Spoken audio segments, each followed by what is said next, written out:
हे काय भाऊराया, माझ्याकडून काय चुकलं का? अगं नाही. हा, मला हे 10 रुपये दिले फक्त तू. ह्याचं काय करू मला सांग, काय करू ह्याचं? कुठं लॉकर मध्ये ठेवू का, काय खरेदी करू का, काय करू? कोणत्या बँकेत ठेवू मला सांगाव तुम्ही? काय करू ह्याचं? एक तर आम्ही 4 बहिणी, त्यातले 2 जण येतो, त्याची अशी किंमत करतो का? अगं तसं नव्हतं माझ्या मनात. कधी तर फक्त आमची काय अपेक्षा असते, रक्षाबंधनला यायचं, भाऊबीजला यायचं, आमची काय फक्त एकच अपेक्षा असते ना, काय तर मोठं गिफ्ट यावं म्हणून. अशी किंमत करतो का? नाही नाही काय नाही नाही, गप्प बसा, काहीच बोलू नको आता. नकोय मला ते पैसे. बस झालं, मी आता ऐकून नाही घेणार आहे.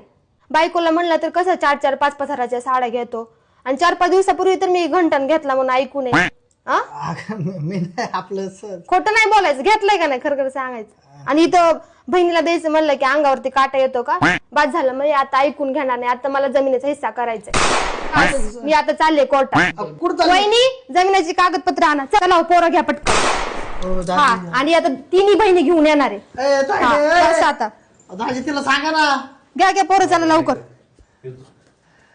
अगं तुझे कपड्याची बॅग घेऊन जा ना. राहू दे ते तुलाच.